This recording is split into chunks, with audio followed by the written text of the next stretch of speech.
ამერიკის შეერთებულ შტატებში ლობისტური საქმიანობა მკაცრად კონტროლდება ამერიკული ფარას მიერ და ფაქტი არის და საჯარო წყაროებში იძებნება ინფორმაცია იმის შესახებ, რომ კომპანია Fronterამ ჯერ კიდევ 2025 წლის 30 ივნისს მიმართა სენატს ოფიციალური განაცხადით, რომ ისინი სრულად წყვეტდნენ ყოველგვარ ლობისტურ საქმიანობას, არადა წერილი, რომელიც ცალსახად ლობისტურ საქმიანობას შეიცავს, თარიღდება 30 სექტემბრით. ეს წერილი ჩვენ მოვიპოვეთ, რომლის მიხედვითაც კომპანია Fronterას დამფუძნებელი წერს კონგრესმენებს, ვინც მხარი არ დაუჭირა 17 სექტემბერს სენატის, უბრალოდ კონგრესის წარმომადგენელთა პალატის საგარეო კომიტეტზე ჯო უილსონის შესწორებას, რომლის მიხედვითაც რესპუბლიკელი კონგრესმენი ითხოვდა, რომ სახელმწიფო დეპარტამენტის ავტორიზაციის აქტზე თანდართული ყოფილიყო კიდევ ერთი წინადადება, რაც გულისხმობს იმას, რომ ამერიკის შეერთებული შტატები არ აღიარებს ქართული ოცნების ხელისუფლებას.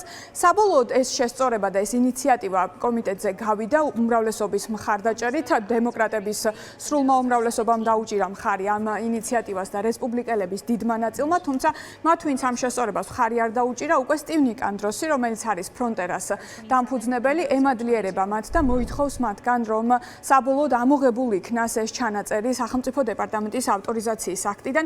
შეგვიძლია პირველ რიგში მოვისმინოთ ფრაგმენტი ამ წერილიდან.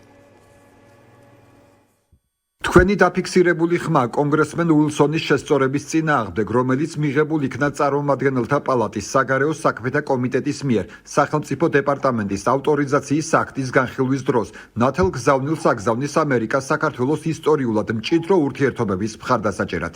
როდესაც ეს დოკუმენტი საბოლოოდ პლენარულ სესიაზე გავა, პატივისცემით გთხოვთ მოძებნოთ გზები, რათა ეს შესწორება კანონპროექტის საბოლოო ვერსიიდან ამოიღოთ.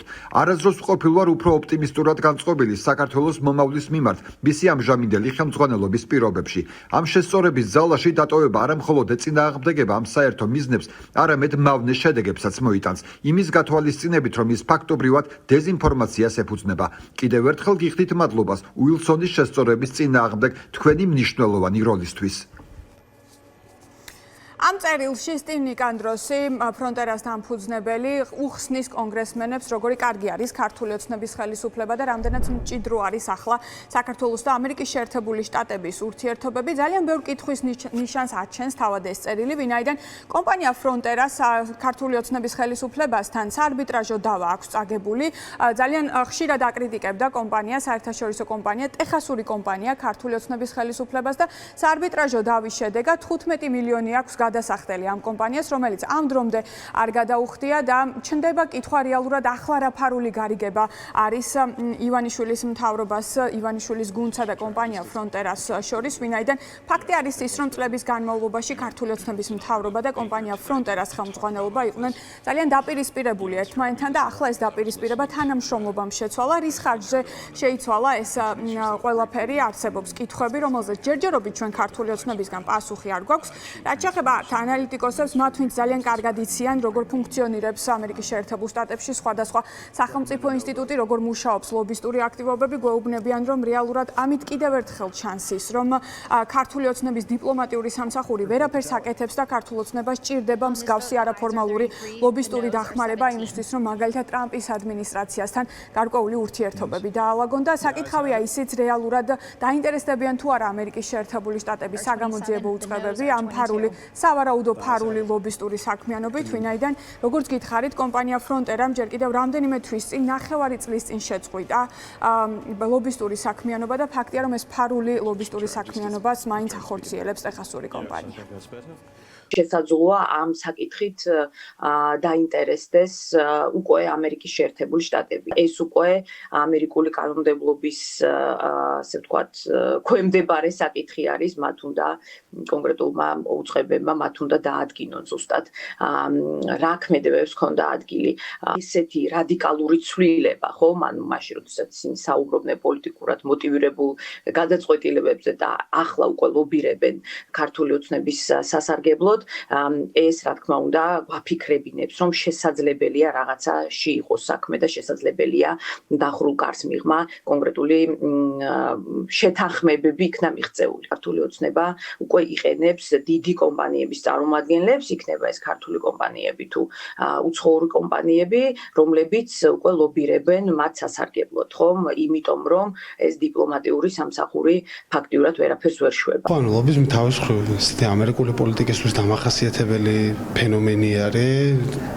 მრავალი აწლეულია და თავის მხრივ ყველა ხელისუფლება ასე თუ ისე სხვა ქვეყნების ხელისუფლებას ცდილობს რომ მათ შორის ამ ინსტრუმენტის გამოყენებით დაალაგოს ურთიერთობა, ოღონდ როგორც წესი ეს ხდება ხოლმე ქვეყნის სასარგებლოდ. მაშინ როცა ქართულ ოცნებასთან დაკავშირებულ ლობისტების საქმიანობას რო დავაკვირდეთ, ძირითადად არის ხოლმე პირადად ბიძინე ივანიშვილის ინტერესებზე მორგებული ხოლმე ეს ლობისტური კონტრაქტები სხვადასხვა კომპანიებთან ვაშინგტონში. ეს მსგავსი ვთქვათ ლობირების აქტები, წერილები დიდ ვთქვათ ზეგავლენას პროცესებზე, რომელიც უკავშირდება ამერიკის მიდგომას საქართველოს დამემართებაში ვერ შეცვლის. აქ საუბარია მეგობარი აქტზე და მეგობარი აქტის სწრაფ მიღებაზე, რომელიც ვერ მოხერხდა, ზუსტად ამ ლობირების შედეგია, რა თქმა უნდა, ეს. აქტის მიღების ასე ვთქვათ, არ მიღება გრძელვადიან პერიოდში, საშუალოვადია და შემდეგი წლისთვის, ეს ვთქვათ, აბსოლუტურად რეალისტურია და მსგავსი ნაბიჯები ამას უბრალოდ პროცესს სწრაფ მიღებას აფერხებს, თორე საბოლოო ჯამში მის მიღებას ეს რა თქმა უნდა ვერ შეაფერხებს. ფაქტი არის ისიც, რომ მსგავსი ტიპის დახმარებებისა და ფარული ლობიზმის მიუხედავად ჩანს ის, რომ ივანიშვილის პარტიას უჭირს მაინც ტრამპის ადმინისტრაციასთან ურთიერთობების დაალაგება ან ურთიერთობების გაუმჯობესება, ვინაიდან ტრამპის ხელმძღვანელობით ამერიკის შეერთებულ შტატებს ხელისუფლება უკვე მართავს დაახლოებით 10 თვეა და ივანიშვილის მთავრობამ ვერ შეძლო ის, რომ მაგალითად სტრატეგიული პარტნიორობა აღდგენილიყო საქართველოს და ამერიკის შეერთებულ შტატებს შორის და რაც მთავარია თავად ივანიშვილისთვის, მისთვის პერსონალური სანქციები მოხსნილიყო, რაც მას სერიოზულ ფინანსურ პრობლემებს უქმნის და ადასტურებს თუ არა ქართული ოცნება მსგავს ფარულ ლობისტურ გარიგებას, ჩვენ უკვე შემდეგ გამოშვებებში მოგიყვებით.